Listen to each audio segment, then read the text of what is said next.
तो बहुत बहुत नमस्कार सभी बच्चों को। क्या आप लोगों को मेरी आवाज आ रही है? Very very good evening everyone.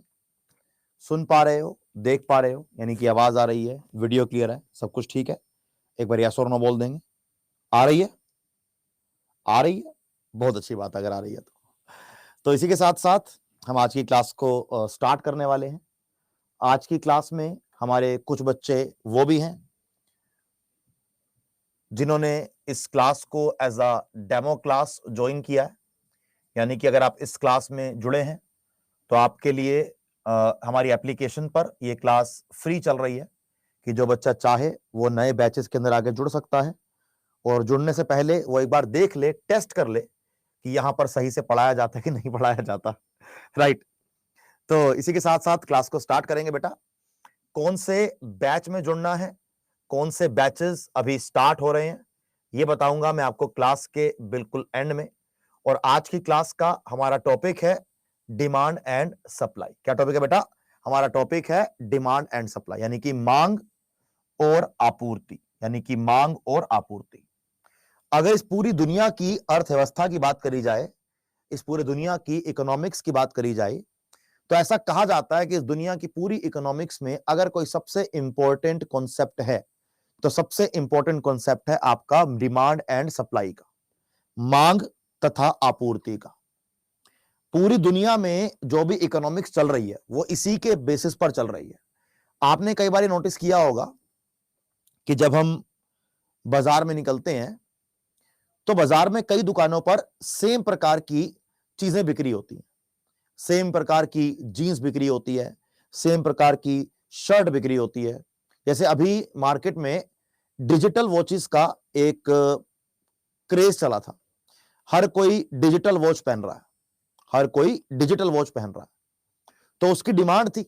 तो डिमांड जैसे जैसे बढ़ी वैसे वैसे हर एक कंपनी ने अपनी डिजिटल वॉच लॉन्च करी और डिमांड के साथ साथ आपूर्ति बढ़ी, सप्लाई बढ़ी। तो डिमांड और सप्लाई एक दूसरे के साथ साथ चलते हैं। आज हम जानेंगे क्लास में कि डिमांड और सप्लाई किस प्रकार से काम करता है, डिमांड और सप्लाई में हमें क्या क्या पढ़ना है और हमारे एग्जाम के अकॉर्डिंग डिमांड और सप्लाई में हमें क्या क्या आना चाहिए। राइट। तो यहां पर समझने वाली बात यह है मेरे भाई कि डिमांड और सप्लाई को एक टर्म दिया गया है, इन्हें कहते हैं मार्केट फोर्सेस। डिमांड और सप्लाई के कॉन्सेप्ट को मार्केट फोर्सेस कहा गया है। तो अगर आपसे कभी कोई बोले कि व्हाट इज मार्केट फोर्सेस, तो बोलना डिमांड और सप्लाई को कंबाइन करके मार्केट फोर्सेस कहा जाता है। राइट। तो स्टार्ट करेंगे सबसे पहले हम लोग कि भाई डिमांड क्या होता है, हमने क्या पढ़ना है इसमें कि what is demand, what is supply, law of demand, law of supply. और कुछ हमारे 4 प्रकार के गुड्स पाए जाते हैं, जैसे complementary goods, substitute goods, Veblen goods, inferior goods. ये सारे गुड्स आपके पाए जाते हैं बेटा, और इन सभी गुड्स के अंदर आपकी चीजों को, जरूरतों को पूरा किया जाता है। हमने इन वस्तुओं को यह जानना है कि इनमें डिमांड और सप्लाई किस प्रकार काम करती है, इसमें डिमांड और सप्लाई किस प्रकार काम करती है। ठीक है। तो अगर हम एक बेसिक सेंस में डिमांड की बात करें, देखो एक बात समझना हमेशा, हमारी जरूरतों में और हमारी इच्छाओं में, क्या बोल रहा हूं कि हमारी जरूरतों में और हमारी इच्छाओं में बहुत फर्क होता है। यानी कि हमारी रिक्वायरमेंट में और हमारी वांट्स में, या हमारी विशेस में, या हमारी डिजायर्स में, हमारी डिजायर्स के अंदर बहुत फर्क होता है। जैसे अभी मेरा एक नई गाड़ी लेने का मन कर रहा है कि अपनी गाड़ी जरा चेंज करते हैं, नई गाड़ी लेते हैं। ठीक है। तो मैंने अपनी रिक्वायरमेंट के अकॉर्डिंग और जितना मैं पे कर सकता हूं, जितने पैसे मेरे पास हैं, उसके अकॉर्डिंग मैंने कुछ गाड़ियां शॉर्टलिस्ट करी हैं। मैंने कहा कि चलो हम लोग स्विफ्ट गाड़ी ले सकते हैं, मानो कि हम लोग स्विफ्ट का बड़ा मॉडल स्विफ्ट डिजायर ले सकते हैं, हम एक गाड़ी है बलेनो, वो ले सकते हैं। एक गाड़ी है किया की सोनेट, हम वो ले सकते हैं। एक गाड़ी है ह्यूंडई की, उसका नाम है मुझे याद नहीं आ रहा एग्जैक्ट नाम, कुछ शायद ओरा करके नाम है उसका, हम वो गाड़ी ले सकते हैं। अब मेरी रिक्वायरमेंट की लिस्ट मैं किस प्रकार बनाता हूं? मेरी रिक्वायरमेंट की लिस्ट दो तरीके से बनती है, जो मेरी जरूरतों को पूरा करे और साथ साथ जिसको खरीदने के लिए मेरे पास पैसे भी हो, जिसे खरीदने के लिए मेरे पास पैसे भी हो, यानी कि मुझे उस चीज की जरूरत भी है और मेरे पास उस चीज को खरीदने के लिए मैं एबल भी हूं, मेरे पास खरीदने के लिए पैसे भी हैं। ये होती है रिक्वायरमेंट। फिर आती है डिमांड की बात, फिर आती है इच्छाओं की बात। अब अगर मुझसे पूछे कि साहिल सर आपकी इच्छा कौन सी है? मेरी इच्छा है, एक गाड़ी आती है ऑडी, ये लेने की। एक गाड़ी आती है BMW, ये लेने की। एक गाड़ी आती है 40 लाख की फॉर्च्यूनर, ये लेने की। एक गाड़ी आती है 25 लाख की जीप की गाड़ी आती है, जीप कंपास, वो लेने की। तो ये मेरी विशेष है, ये मेरी विशेष है, ये वाली मेरी विशेष है, और ये मेरी जरूरतों को पूरा करने के लिए मेरी रियलिटी है। तो यहां मैं किसकी बात कर रहा हूं? यहां पर बात कर रहा हूं रियलिटी की। यहां पर मैं बात कर रहा हूं अपनी विशेष की, अपनी डिजायर की। अब घूमने जाना है, घूमने के लिए पैसे हैं, शिमला जाने के, मसूरी जाने के, है ना, शिमला जाने के, मसूरी जाने के, लेकिन सपने देख रहा हूं दुबई जाने के। तो दुबई जाने का सपना है, दुबई जाने का डिजायर है, जाने के लायक नहीं हूं। बात समझ आई? तो ये जो जाने के लायक वाली बात आती है और सपनों की बात आती है, यहां पर डिमांड का कॉन्सेप्ट बहुत जबरदस्त तरीके से समझना पड़ेगा कि सर ये बातें हमें क्या बता रहे हो, क्योंकि इन बातों से मैं आपको डिमांड का मतलब समझाना चाह रहा हूं। डिमांड का बेसिकली मतलब यह होता है, ऐसा नहीं है कि मारुति ने एक 50 लाख रुपए की गाड़ी लॉन्च करी और मैं उस गाड़ी को लेना चाहता हूं तो उस गाड़ी की डिमांड क्रिएट हो गई है। ऐसा नहीं है। उस गाड़ी की डिमांड क्रिएट तब होती है जब आपको उस गाड़ी को लेने की जरूरत है, उस गाड़ी को लेने के लिए आप तैयार हैं और उस गाड़ी को लेने के लिए आपके पास पैसे हैं और आप शोरूम गए और आपने जाकर उस गाड़ी को, उस कार को ले लिया, तभी उस कार की डिमांड तैयार होती है। ऐसा नहीं कि एक प्रोडक्ट तैयार हुआ, एक गाड़ी आई यार, एक शर्ट आई मार्केट में, उस शर्ट का प्राइस है 5,000 रुपए, वो शर्ट सबको पसंद आई है, सब चाहते हैं कि हमारे पास वो शर्ट हो, लेकिन वो शर्ट बिक नहीं रही। तो क्या उस शर्ट की मार्केट में डिमांड है? ना। क्या उस शर्ट की मार्केट में डिमांड है? नो।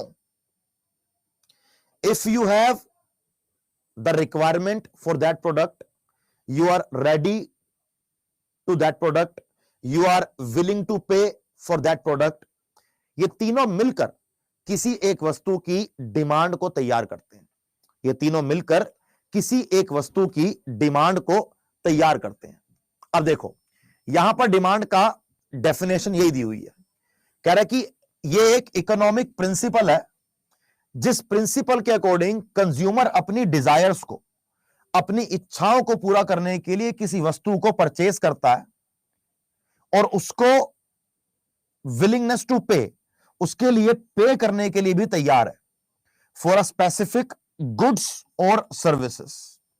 डिमांड का मतलब यह होता है कि भैया आपकी डिजायर है, यानी कि आपकी इच्छा, आपकी जरूरत है, आप उस जरूरत के लिए पे करने के लिए भी तैयार है और आप एक गुड्स या सर्विसेज जो आपको लेनी है उसके लिए आप पे कर रहे हैं, आप पे कर देते हैं, तब उस वस्तु की डिमांड क्रिएट होगी। सिर्फ आपके सोचने से, सिर्फ आपके समझने से, या सिर्फ यह बात करने से कि मुझे यह चाहिए, आपकी उस वस्तु की डिमांड क्रिएट नहीं हो जाती। अदरवाइज तो दुनिया में तो लोगों को पता नहीं क्या क्या चाहिए, तो डिमांड की तो किसी भी चीज की कमी होती ही ना। But this is not the reality. Reality बेटा यही है, रियलिटी बेटा यही है कि जब आपके पास उस वस्तु को खरीदने की शक्ति है, you are able to buy that product, you are willing to pay, तब उसकी डिमांड क्रिएट होगी, तब उसकी डिमांड क्रिएट होगी। ठीक है। इसके बाद व्हाट इज डिमांड? हिंदी पढ़ते हैं इसकी। मांग उन उपभोक्ताओं की मात्रा है जो एक निश्चित अवधि के दौरान विभिन्न कीमतों पर उत्पाद खरीदने के इच्छुक और सक्षम भी हैं। किसी भी वस्तु की मांग का तात्पर्य उपभोक्ताओं की वस्तु प्राप्त करने की इच्छा, उसके लिए भुगतान करने की इच्छा और क्षमता से है। बात समझ आई? ये point. This is called demand. This is called demand. अब डिमांड में एक बहुत सिंपल सा कॉन्सेप्ट हमारा निकल के आता है। डिमांड में एक बहुत सिंपल सा हमारा कॉन्सेप्ट निकल के आता है।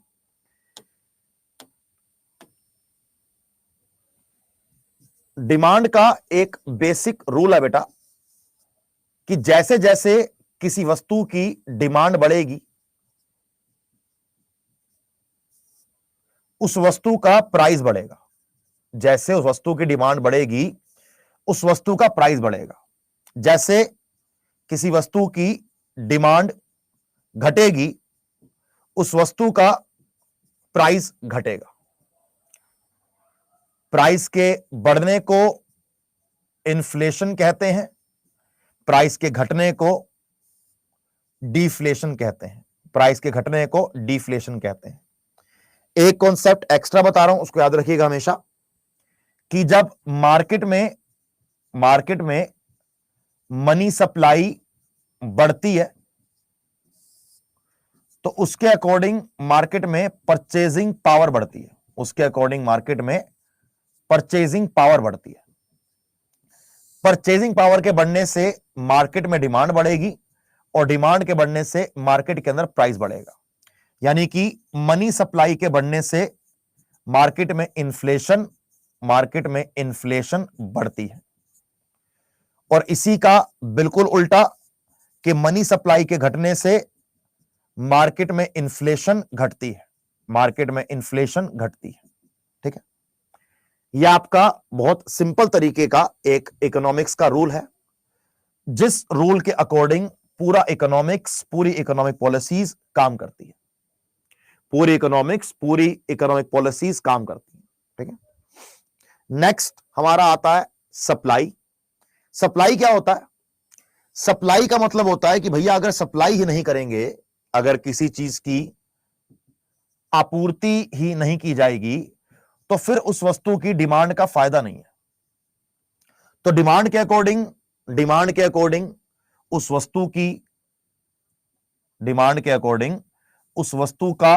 वस्तु की सप्लाई करी जाती है। सप्लाई क्या होता है?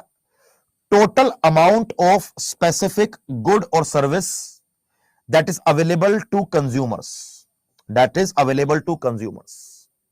कि एक पर्टिकुलर टाइम पे मार्केट में खरीदने के लिए कितनी वस्तुएं अवेलेबल हैं, या अगर टमाटर की डिमांड है तो टमाटर के लिए कितनी वस्तुएं, कितना टमाटर मार्केट में बिकने के लिए तैयार है, उसे कहते हैं सप्लाई। उसे कहते हैं सप्लाई। ठीक है सर, पिछली स्लाइड ओपन करना। ठीक है बेटा, कर देते हैं। इसको लिखने की जरूरत नहीं है, ये सब कुछ आपको क्लास की पीडीएफ के अंदर मिलेगा। जो ये आपको टाइप करा हुआ कंटेंट है, ये जो पिक्चर का कंटेंट है, ये आपको सब मिलेगा। साथ में जो नोट्स मैं बना रहा हूं वो भी आपको पीडीएफ के अंदर मिलेंगे, तो डोंट वरी अबाउट इट। ठीक है, अब जब हम, ये गलती से लग गया दोबारा से, इसको जरा डिलीट कर देते हैं। तो जब हम सप्लाई की बात कर रहे हैं बेटा, तो सप्लाई का पॉइंट बहुत सिंपल है कि जब किसी वस्तु की डिमांड होगी तो डिमांड के होने से ही उस वस्तु की सप्लाई का निर्माण होता है।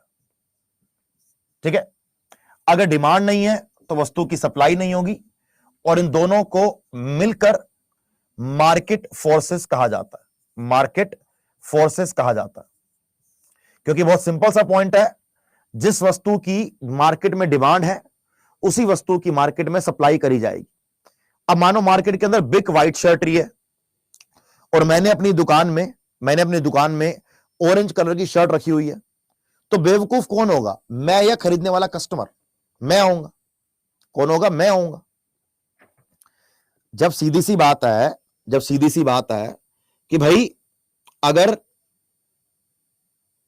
सीधी सी बात है कि भाई अगर व्हाइट शर्ट बिक रही है तो मुझे भी व्हाइट शर्ट बेचनी चाहिए ना, है कि नहीं?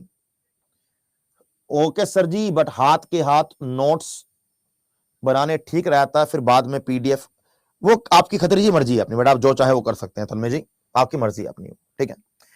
तो अब इसके बाद एक पॉइंट आता है लॉ ऑफ डिमांड का और लॉ ऑफ सप्लाई का। क्या बोल रहा है? एक पॉइंट होता है लॉ ऑफ डिमांड का और लॉ ऑफ प्राइस का। एक बड़ा अच्छा पॉइंट लॉ ऑफ डिमांड का यह कहता है कि अगर किसी वस्तु का प्राइस बढ़ेगा तो उस वस्तु की डिमांड घटेगी, और अगर किसी वस्तु का प्राइस घटेगा उस वस्तु की डिमांड बढ़ेगी। लेकिन यह बात करता है सिर्फ नॉर्मल गुड्स के बारे में, यह बात कर रहा है सिर्फ और सिर्फ नॉर्मल गुड्स के बारे में। यह बहुत सिंपल सा पॉइंट है यार, कि जो चीजें हम अपनी डेली लाइफ में यूज कर रहे हैं, अगर उनका प्राइस बढ़ जाए तो उसकी डिमांड हम कम कर देंगे, अगर प्राइस कम हो जाए तो उसकी डिमांड हम बढ़ा देंगे, राइट? जैसे मानो कि जैसे मैं हूं, मुझे शूज लेना बहुत पसंद है, और मानो कि मुझे नाइकी का एक शूज पसंद है, लेकिन वो काफी महंगा है, तो मैं 2 महीने से ले नहीं पा रहा हूं, और मैं ये सोचूं कि उसका प्राइस कम हो जाएगा तब मैं लूंगा, तो प्राइस कम होने पर डिमांड बढ़ जाएगी, अगर उसका प्राइस और बढ़ जाए तो मैं लूंगा ही नहीं। तो ये तो एक मैं हूं, मेरे जैसे 10,000 और भी होंगे, 1 लाख, 2 लाख, 10 लाख और भी होंगे। तो इस तरीके से प्राइस और डिमांड आपस में कनेक्टेड है, ठीक है। तो लॉ ऑफ डिमांड को लेकर डिमांड का ऐसे कर्व बनता है जिसको हम कहते हैं डिमांड कर्व। डिमांड का ऐसे बेटा कर्व बनता है, इसको हम कहते हैं डिमांड कर्व। और डिमांड कर्व हमें यही समझाने का ट्राई करता है कि यहां पर हमारा ये प्राइस है और यहां पर हमारा ये क्वांटिटी है। देखो ये बिल्कुल सिंपल समझा रहा है हमें। ये कह रहा है, चलो एक आपको एक बना के दिखाता हूं। मानो कि हमने अगर ये एक डिमांड कर्व बनाया कि यहां पर हमारा प्राइस है, या हमारा यहां पर मूल्य है, और यहां पर हमारा जो ये है ये हमारा ये क्वांटिटी है, ठीक है। ये कह रहा है कि जब प्राइस, डिमांड कर्व ऐसे बनता है, ये कह रहा है कि जब प्राइस आपका यहां पर है तो आपकी डिमांड इतनी है कि यहां पर आपका this is your P1, this is your demand 1, ठीक है। फिर ये कह रहा है कि भाई इसके बाद जैसे ही प्राइस बढ़ा तो प्राइस के बढ़ने से आपकी डिमांड कम हो जाएगी। यह आपका P2 है, यह आपका डिमांड 2 है, ठीक है। इसके बाद फर्दर आपका प्राइस बढ़ेगा, आपकी डिमांड और कम हो जाएगी। यह आपका P3, यह आपका डिमांड 3, कि आपका प्राइस और बढ़ा, आपकी डिमांड और कम हो गई।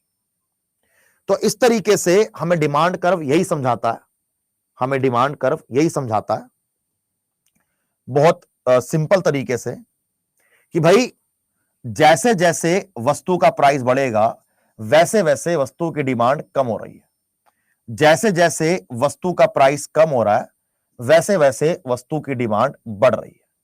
इसे कहते हैं बहुत सिंपल तरीके से लॉ ऑफ डिमांड।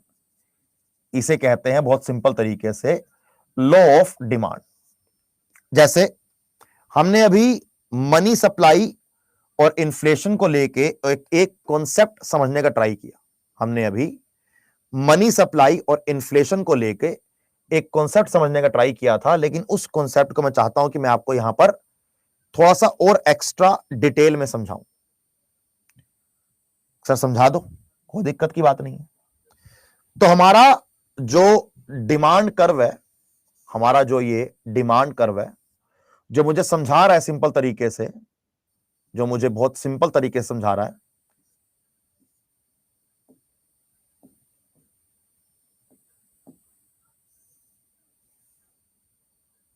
ये कह रहा है कि भाई देखो इस प्राइस पर इतनी डिमांड है, प्राइस बढ़ गया तो डिमांड कम हो गई, ठीक है। ये मेरा डिमांड कर्व है, ये मेरा डिमांड कर्व है, जो मुझे क्लियर बोलता है कि सर जी प्राइस के बढ़ने पर डिमांड कम हो जाती है। ठीक है भैया, समझ गया। वहीं पर मैं एक मनी सप्लाई और इन्फ्लेशन के कॉन्सेप्ट को समझकर आया था कि अगर मार्केट के अंदर अगर किसी वस्तु की डिमांड बढ़ती है, उस वस्तु के डिमांड के बढ़ने से उस वस्तु का प्राइस बढ़ जाएगा। उस वस्तु के डिमांड के बढ़ने से उस वस्तु का प्राइस बढ़ जाएगा, लेकिन कब तक बढ़ जाएगा?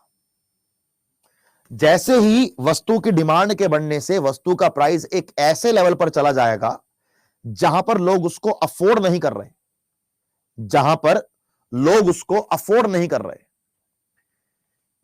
इसके बाद यहां पर अप्लाई किया जाएगा लॉ ऑफ डिमांड।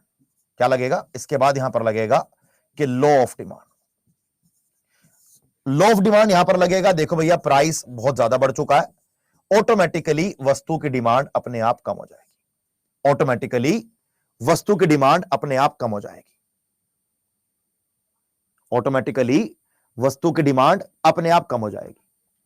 कब तक कम हो जाएगी? अब क्या होगा?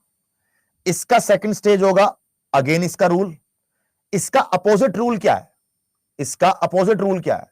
कि डिमांड के कम होने से प्राइस का बढ़ जाना। अब यहां पर यह डिमांड कम हो रही है, फिर जब डिमांड कम होएगी तो ऑटोमेटिकली प्राइस कम हो जाएगा। फिर दोबारा से प्राइस कम हो जाएगा, डिमांड कम हो जाएगी, है ना? फिर प्राइस कम हो जाएगा, तो यहां पर मुझे यह बोलता है ये कि प्राइस के कम होने से डिमांड बढ़ जाती है। अब मुझे यह बोल रहा है, ये दोनों मेरे को लॉ ऑफ डिमांड समझा रहे हैं। ये वाला मुझे मनी सप्लाई और इन्फ्लेशन को समझा रहा है। मैं वो कहना सिर्फ ये चाह रहा हूं कि जो भी यहां पर हम पढ़ रहे हैं, इन्हें कोई भी डिसाइड नहीं कर रहा, या कुछ भी प्री डिसाइडेड नहीं है, बेसिकली मतलब यह है कि यहां पर जो मैं ये मनी सप्लाई की, इन्फ्लेशन की बात कर रहा हूं, या मैं आपसे लॉ ऑफ डिमांड की बात कर रहा हूं, ये सब कुछ आपस में कनेक्टेड है, ये सब कुछ एक दूसरे से जुड़ा हुआ है। सर सीएच असल में वर्ल्ड हिस्ट्री आता है? नहीं बेटा, पढ़िए ही मत, समय खराब करेगा आपने। ठीक, इसी के साथ साथ इस चीजों को पूरा करने के लिए लॉ ऑफ सप्लाई निकल के आता है। लॉ ऑफ सप्लाई क्या कहता है? लॉ ऑफ सप्लाई कहता है कि भाई अगर किसी वस्तु का प्राइस बढ़ रहा है तो मैं उस वस्तु की सप्लाई को इंक्रीज कर दूंगा।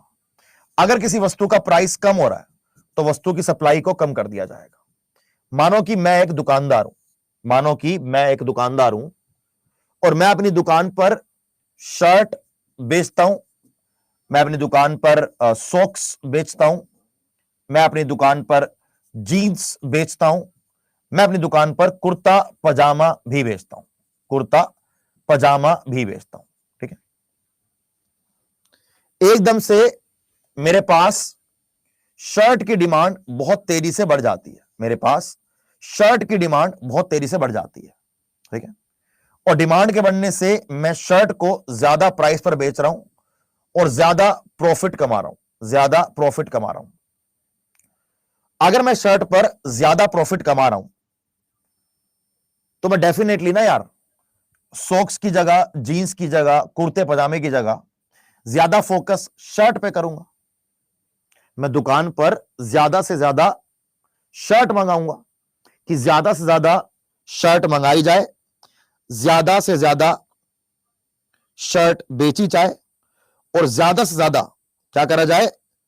पैसे अपने अंदर करे जाए, पैसे कमाए जाए।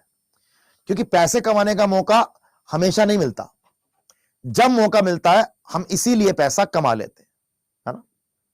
यह मुद्दा होता है आपका। ठीक है, तो यह हमें क्या करता है? यह हमें सिखाता है कि लॉ ऑफ सप्लाई क्या होती है। ठीक है भैया, तो ध्यान रखिएगा, बहुत सिंपल तरीके से मैं आपको समझाने का ट्राई कर रहा हूं। यह आपके लॉ ऑफ सप्लाई का है।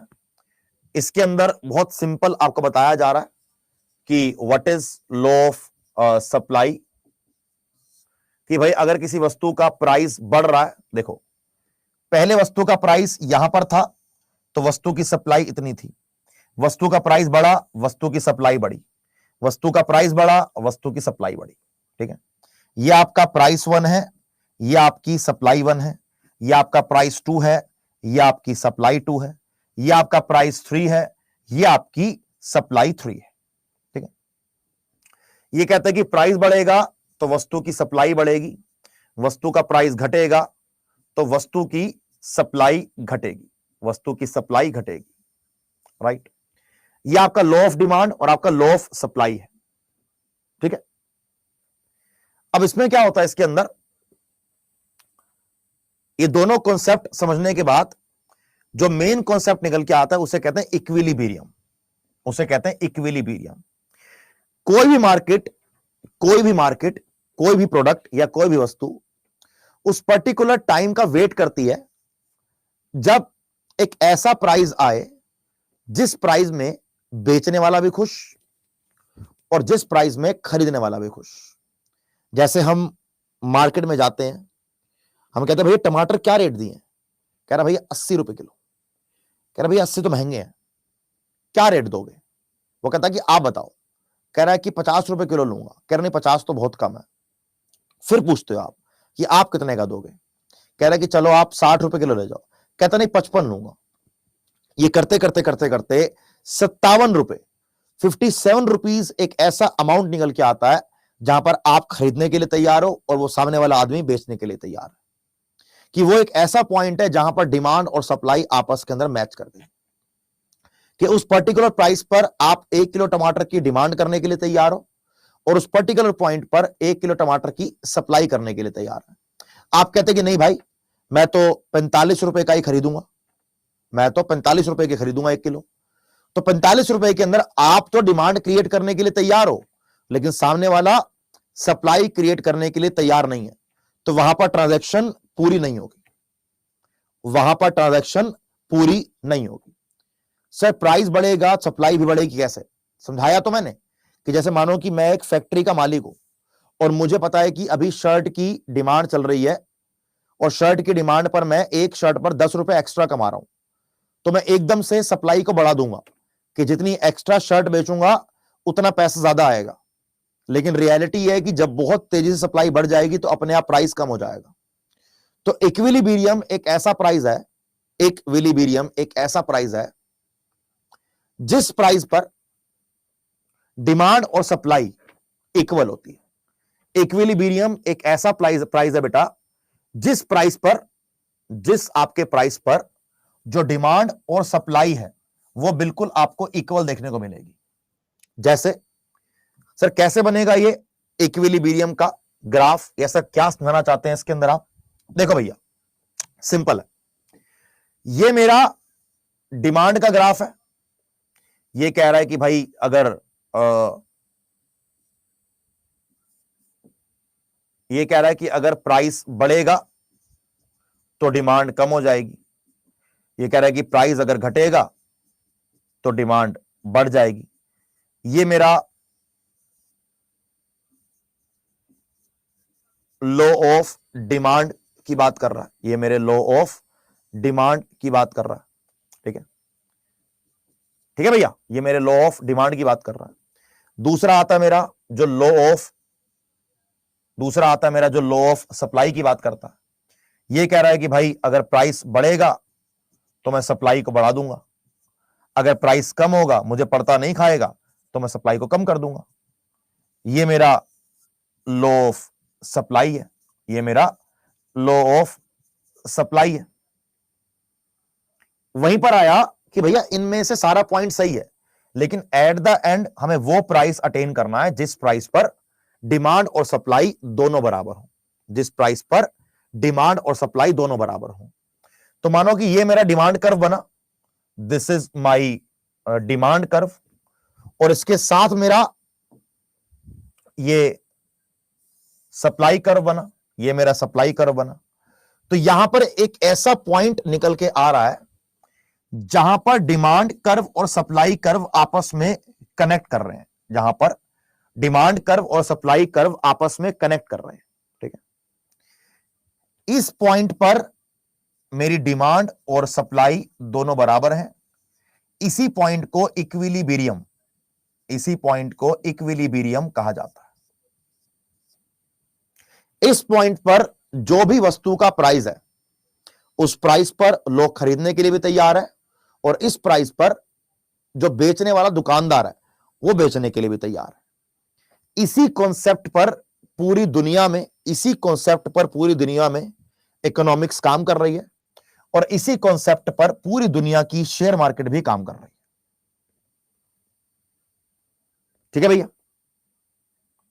ये आपका, this is your supply curve, this is your demand curve. दोनों के बहुत सिंपल सिंपल अपने मायने हैं, और दोनों के बहुत सिंपल सिंपल, मैंने आपको जितने आराम से प्यार से समझाया है, ठीक है, जैसे मैंने आपको इतने प्यार से, इतने शांति से समझाया है, मुझे नहीं लगता कि अब आपको समझ में नहीं आएगा। मेरा ये रियलिटी है मानना है कि अगर आपने इस लेक्चर को आराम से, शांति से और प्यार से सुना है, तो मेरा यह मानना है कि आप डेफिनेटली बेटा इसको समझ गए होंगे। तो आप में से क्या मुझे को बताना चाहेगा कि आपको ये पॉइंट समझ में आया या नहीं आया? बोलिए बच्चे, क्या आंसर देंगे आप कि समझ में आया या बच्चा समझ के अंदर समझ में नहीं आया? बोलिए।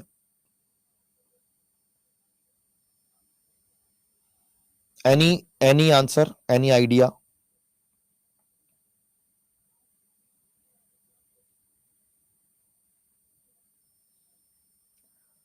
आगे बेटा, बहुत अच्छे, वेरी गुड, बहुत ही बढ़िया, बहुत ही बढ़िया। अगर आगे आपको तो ये, इसके बाद हमारी 12th में भी पढ़ा था। हाँ, जो बच्चे कॉमर्स से उन्होंने पढ़ा होगा, बिल्कुल क्लियर सी बात है ना।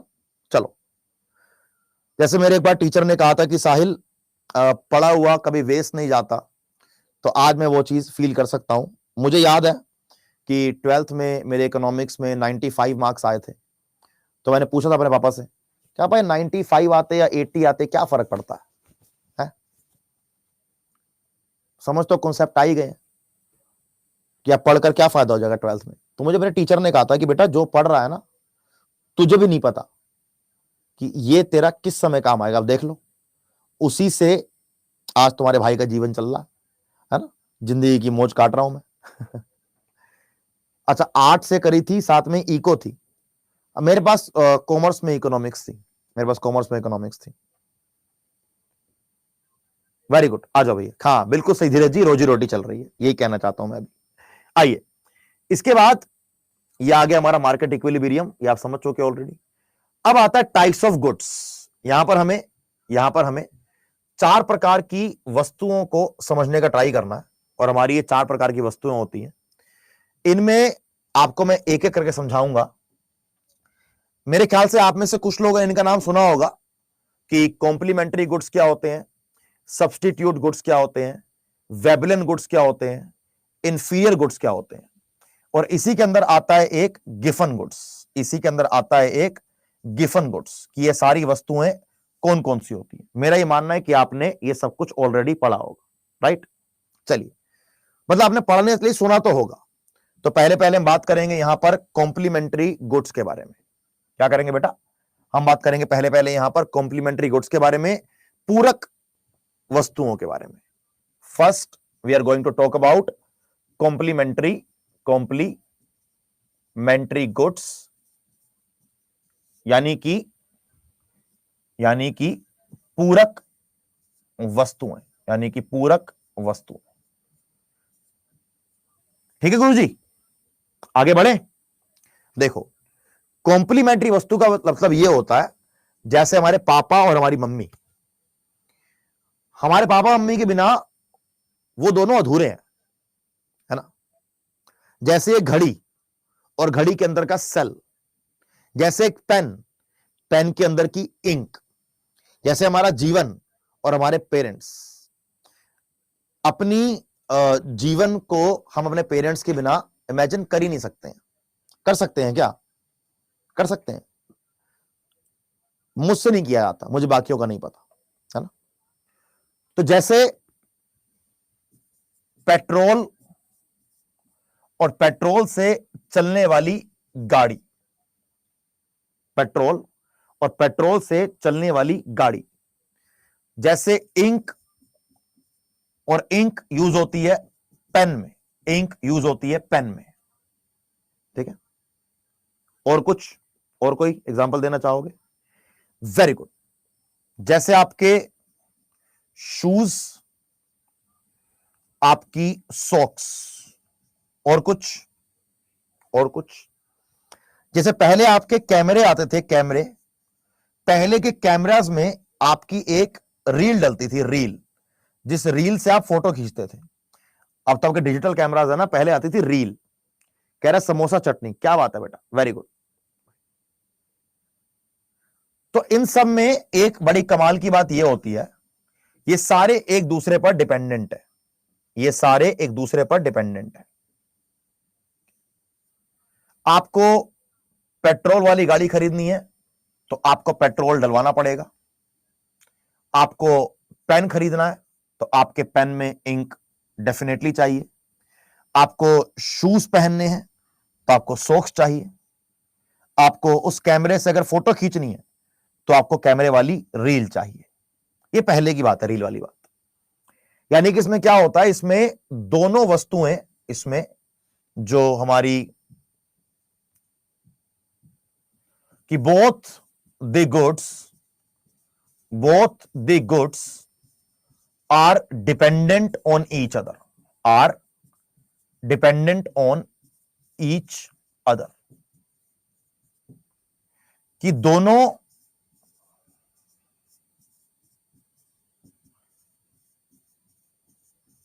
एक दूसरे पे, दोनों एक दूसरे पे डिपेंडेंट है। क्या है? दोनों एक दूसरे पे डिपेंडेंट है, ये मुद्दा है।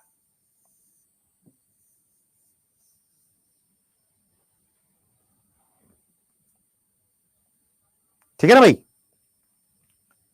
अरे पैंट शर्ट मान लेते हैं कोमल जी, पैंट शर्ट भी हो गया, और बताओ, ठीक है, पैंट शर्ट हो गया, कुर्ता पजामा हो गया, सब मान लूंगा, सब मान लूंगा, ठीक है।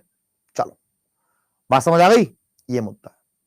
अब इसमें क्या होता है, इसमें अगर किसी एक वस्तु का प्राइस बढ़ता है तो दूसरे वस्तु की डिमांड घट जाएगी। सर क्या मतलब हुआ? आज पेट्रोल 100 रुपए किलो है, 100 रुपए लीटर है। मानो कि पेट्रोल 1000 रुपए लीटर हो जाता है, तो क्या कोई गाड़ी खरीदेगा? बोलो यस और नो। तो क्या कोई पेट्रोल वाली गाड़ी खरीदेगा? बोलो यस और नो। बोलो बोलो। अगर इंक बहुत महंगी हो जाए तो क्या कोई इंक वाला पेन लेगा? ना, लोग पेंसिल ले लेंगे, लोग पेंसिल ले लेंगे। अगर आज शूज मार्केट के अंदर इतने महंगे हो जाएं कि आप उसे खरीद ना पाए, तो सॉक्स कौन पहनेगा? सॉक्स कोई पहनेगा ही नहीं, क्योंकि बिना शूज के सॉक्स किसी काम की ही नहीं है ना। कैमरे में जो रील डलती थी पहले, अगर कैमरेस, मानो कि रील बहुत महंगी हो जाए तो क्या कोई रील वाले कैमरे लेगा? नहीं लेगा। और एक्चुअली में ऐसा हुआ, ये रील इतनी महंगी हो गई कि लोगों ने बोला कि यार रील कौन खरीदेगा, तो डिजिटल कैमरे आ गए कि रील की जरूरत ही नहीं, कि रील की जरूरत ही नहीं। तो यहां पर मुझे क्या समझ में आया कि अगर किसी एक का प्राइस बढ़े, यानी कि अगर मैं आपको बहुत सिंपल तरीके से समझाऊंगा कि अगर पेट्रोल का प्राइस बढ़ेगा, अगर पेट्रोल का प्राइस बढ़ेगा तो उसके प्राइस के बढ़ने से जो पेट्रोल पर चलने वाली गाड़ी है, पेट्रोल पर चलने वाली गाड़ी है, उसकी डिमांड कम हो जाएगी, उसकी डिमांड कम हो जाएगी। ठीक है, देखो पेट्रोल की तो डिमांड कम होगी, क्योंकि इसका प्राइस बढ़ गया है। इसी वजह से इसकी भी डिमांड कम हो जाएगी, इस वजह से इसकी भी डिमांड कम हो जाएगी। समझे? ये मुद्दा है। ये होते हैं कॉम्प्लीमेंट्री गुड्स, ये होते हैं हमारे कॉम्प्लीमेंट्री गुड्स। नेक्स्ट हमारा आता है, सेकंड आता है हमारा सब्स्टिट्यूट। सेकंड आता है हमारा substitute, substitute goods. Substitute goods को हिंदी के अंदर बोलते हैं स्थानापन्न वस्तुएं, स्थानापन्न वस्तुएं। ठीक है, कि जैसे हम यहां पर एग्जांपल लेके समझते हैं कि जैसे कोका कोला है या पेप्सी है, अब कोल्ड ड्रिंक पीनी है या तो कोक पी लेंगे या पेप्सी पी लेंगे। हमें कुछ लिखना है, या तो पेन चाहिए या मेरे को पेंसिल चाहिए, या मेरे को पेंसिल चाहिए। मुझे कपड़े पहनने हैं, मुझे शर्ट चाहिए या मुझे टी शर्ट चाहिए। ठंड लग रही है, मुझे जैकेट चाहिए या मुझे स्वेटर चाहिए। मेरे को जैकेट चाहिए या मेरे को स्वेटर चाहिए। ये सब क्या है? ये सब आपने अपने में एक दूसरे से क्या है बेटा? सब्स्टिट्यूट है। या तो इसको यूज कर लो या इसको यूज कर लो, या तो इसको यूज कर लो या इसको यूज कर लो, इसको यूज कर लो या इसको यूज कर लो, इसको यूज कर लो या इसको यूज कर लो। ये दोनों ही आपकी सेम जरूरतों को पूरा कर रही हैं। कि जब दो वस्तुएं या दो गुड्स आपकी सेम रिक्वायरमेंट को फुलफिल कर रही हो, सेम रिक्वायरमेंट को पूरा कर रहे हो, तो उसको, उन दोनों को सब्स्टिट्यूट गुड्स कहा जाता है। उन दोनों को सब्स्टिट्यूट गुड्स कहा जाता है। अब इसमें क्या होता है कि अगर पेप्सी का प्राइस बढ़ जाए तो कोक की डिमांड बढ़ जाएगी। मानो पेप्सी का प्राइस था पहले 40 रुपए, वो बढ़कर 45 रुपए हो गया, लेकिन कोक का प्राइस 40 था, वो 40 का 40 ही रहा। तो कोई पेप्सी क्यों पिएगा? जब दोनों से मेरी सेम जरूरत पूरी हो रही है तो मैं पेप्सी ना खरीद कर कोक खरीदूंगा। तो पेप्सी के प्राइस के बढ़ने से कोक की डिमांड बढ़ जाएगी, और पेप्सी के प्राइस के घटने से कोक की डिमांड घट जाएगी। कोल्ड ड्रिंक में अगर बात करें हम, इस तरीके से होगा। अगर मार्केट में शर्ट्स बहुत महंगी बिकनी चालू हो जाएं तो लोग टी शर्ट्स पहनना चालू कर देंगे, शर्ट्स पहनना छोड़ देंगे। यानी कि अगर शर्ट का प्राइस बढ़ जाएगा तो वहां पर टी शर्ट की डिमांड्स बढ़ जाएगी, टी शर्ट की डिमांड बढ़ जाएगी। कि एक के प्राइस के बढ़ने से दूसरी की डिमांड बढ़ रही है, एक के प्राइस के बढ़ने से दूसरे की डिमांड बढ़ रही है। यह पॉइंट है, यह मुद्दा है मेन। समझ आ गई बात क्या कहना चाह रहा हूं? बहुत अच्छा। इसके बाद नेक्स्ट हमारा आता है वेबलन गुड्स। फिर हमारा आता है इसके बाद थर्ड नंबर पे वेबलन गुड्स। वेबलन गुड्स जिसे कहते हैं लग्जरी गुड्स, जिसे कहते हैं लग्जरी गुड्स। लग्जरी गुड्स जैसे कि BMW गाड़ी, रोलेक्स की वॉच, है ना, गुची के शूज या गुची की जैकेट, है ना। जैसे BMW गाड़ी 1 करोड़ रुपए की आती है, रोलेक्स की वॉच 20 लाख की आती है, गुची के शूज, गुची के जैकेट 2 लाख रुपए की आती है। तो इन वस्तुओं को नॉर्मल लोग नहीं पहनते, इन चीजों को नॉर्मल लोग नहीं पहनते। इन लोगों को यूज करते हैं सुपर रिच लोग। इन चीजों को यूज करा जाता है सुपर रिच लोगों के द्वारा। और सुपर रिच लोग अपने स्टेटस को मेंटेन करने के लिए, सुपर रिच लोग अपने स्टेटस को मेंटेन करने के लिए ये सुपर एक्सपेंसिव चीजों को खरीदते हैं, सुपर एक्सपेंसिव चीजों को खरीदते हैं। इन सुपर एक्सपेंसिव चीजों में क्या देखा गया है, जब जब इन चीजों का प्राइस बढ़ता है तब तक इन चीजों की डिमांड बढ़ती है, तब तक इन चीजों की डिमांड बढ़ती है। यानी कि इट इज अपोजिट, यानी कि it is opposite to law of demand, it is opposite to law of demand. Law of demand कहता है कि प्राइस के बढ़ने पर डिमांड घटनी चाहिए, यह कहता है कि प्राइस के बढ़ने पर डिमांड बढ़ेगी, जितनी ज्यादा प्राइस बढ़ेगा उतना हम सुपर रिच लोगों को दिखेंगे और उतना हमारा स्टेटस मेंटेन होगा, उतना हमारा स्टेटस मेंटेन होगा। बात समझ आई क्या कहना चाह रहा हूं? यह होता है लग्जरी गुड्स, जिसे कहते हैं वेबलन गुड्स। फिर आता है इसके बाद इंफीरियर गुड्स, फिर आता है इनके बाद हमारा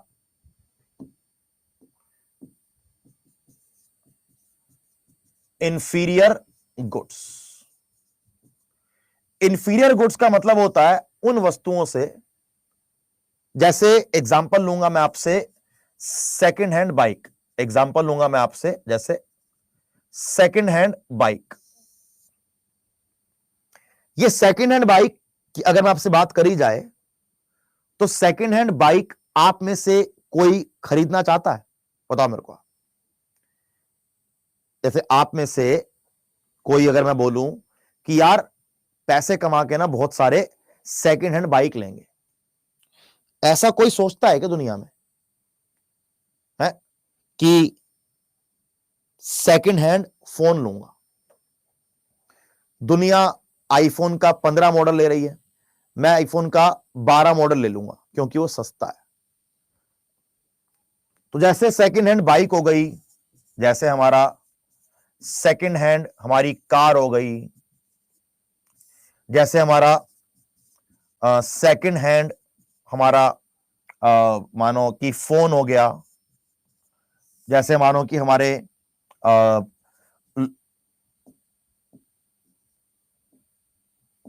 अनब्रांडेड वस्तु कपड़े हो गए, अनब्रांडेड हमारे क्लॉथ्स हो गए जो मार्केट में मिलते हैं, 200 रुपए की शर्ट मिल रही है, तो उन चीजों को लेना कोई नहीं चाहता। कोई नहीं चाह रहा कि मैं बिना ब्रांड के बिना अच्छे कपड़े खरीदूं, लेकिन खरीदने पड़ रहे हैं। क्यों? क्योंकि इनकम कम है, क्योंकि इनकम कम है। तो अगर हम ऐसी वस्तुओं को परचेज कर रहे हैं जिन्हें हम लेना तो नहीं चाहते, लेकिन हम उसको सिर्फ इसलिए ले रहे हैं क्योंकि मेरी इनकम कम है, तो ऐसी वस्तुओं को इंफीरियर गुड्स कहा जाता है। ऐसी वस्तुओं को इंफीरियर गुड्स कहा जाता है ना? ठीक है, यह मुद्दा है। इसके बाद अगर हम आगे बात करें तो इसमें क्या होता है, इंफीरियर गुड्स में जो एक कॉन्सेप्ट देखा गया बेटा, वो यह देखा गया है कि आपके इनकम के बढ़ने से आप अपनी डिमांड को कम कर देते हो। जैसे आपकी इनकम बढ़ेगी, जैसे आपकी इनकम बढ़ेगी, आप इन चीजों की डिमांड कम कर दोगे। मानो कि मेरी इनकम बढ़ेगी तो मैं ब्रांडेड कपड़े पहनूंगा, नया फोन लूंगा, नई गाड़ी लूंगा, नई बाइक लूंगा। तो मेरी इनकम बढ़ने पर मैं सेकेंड हैंड बाइक नहीं लूंगा। तो मेरी इनकम के बढ़ने पर जिन वस्तुओं की डिमांड कम हो जाती हो उन्हें कहते हैं इंफीरियर गुड्स, उन्हें कहते हैं inferior goods, right? Inferior goods.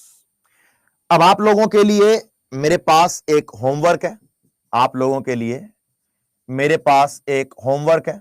बोलो भैया, करना चाहोगे होमवर्क? बोलो यस और नो। करना चाहोगे होमवर्क? बोलो यस और नो। चाहोगे ना?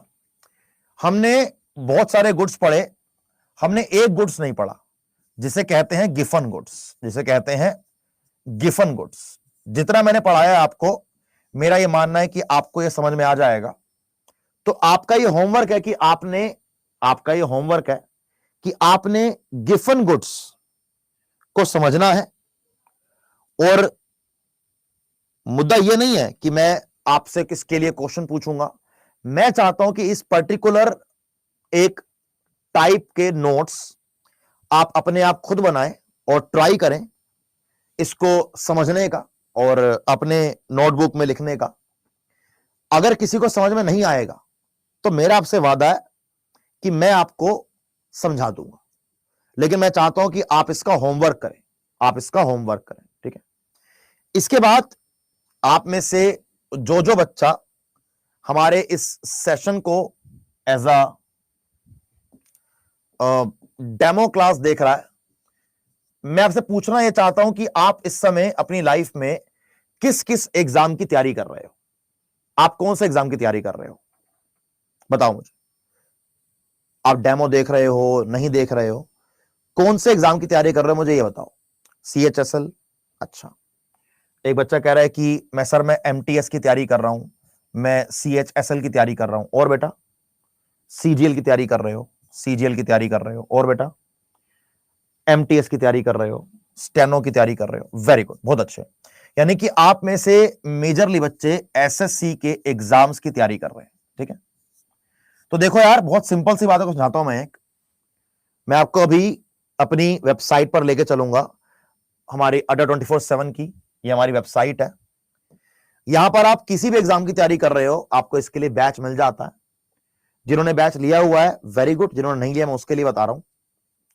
अगर आप ऑल कोर्स पे क्लिक करो, SSC पर जाओ, तो आपको SSC के महापैक में एक तो SSC का महापैक मिलता है और आपको एग्जाम वाइज सारे महापैक मिल जाते हैं। जैसे आपको CGL का महापैक मिल जाएगा, आपको MTS का महापैक मिल जाएगा, आपको CHSL का महापैक मिल जाएगा, आपको SSC और रेलवेज दोनों का कंबाइन मिल जाएगा, आपको SSC का महापैक सिलेक्शन बॉक्स के साथ यानी कि बुक्स के साथ मिल जाएगा। हिंदी इंग्लिश दोनों के लिए अवेलेबल है। अड्डा का महापैक मिल जाएगा जिसके साथ आप SSC, रेलवेज और बैंक तीनों की तैयारी साथ में कर सकते हैं। स्टेनोग्राफर का महापैक है, दिल्ली पुलिस का महापैक है, GD का महापैक है। यानी कि सारे एग्जाम्स के लिए हमने एक डिफरेंट महापैक तैयार करे हुए हैं। 14 जून को सारे के सारे नए बैचेस चालू हो रहे हैं, चाहे वो CGL का हो, MTS का हो, GD का हो, रेलवे के RPF का हो, ALP का हो, टेक्नीशियन का हो, NTPC का हो, ग्रुप D का हो। तो आप जिस एग्जाम की तैयारी कर रहे हैं ये आपके ऊपर है। लेकिन अगर आप सिर्फ SSC के एग्जाम की तैयारी कर रहे हो तो मेरा ये बोलना है कि आप SSC का महापैक ले लीजिए। अभी SSC के महापैक पे एक अलग प्रकार का डिस्काउंट चल रहा है, एक नए प्रकार का ऑफर है। आप में से जो बच्चा इस ऑफर में इंटरेस्टेड हो वो सुन सकता है, बाकी बेटा मर्जी आपकी अपनी। अभी महापैक में एक अलग सा ऑफर लेके आए हैं कंपनी वाले हमारे। ये कहते हैं कि अगर आप 4 महीने का महापैक ले रहे हो तो आपको इसकी 3 गुना वैलिडिटी मिलेगी, यानी कि 4 वालों को 12 महीने मिल जाएगा। अगर आप 6 महीने लेंगे तो 6 महीने वालों को 18 महीने मिल जाएगा और 9 महीने वालों को 27 महीने का मिल जाएगा। यानी कि जो भी बैचेस 14 जून से हमारे स्टार्ट हो रहे हैं वो सारे बैचेस आपको महापैक के अंदर मिल जाएंगे। अगर आप SSC का महापैक लेते हो तो SSC के सारे बैच मिलेंगे। अगर आप रेलवेज का महापैक लेते हो तो आपको रेलवेज के सारे बैचेस मिलेंगे।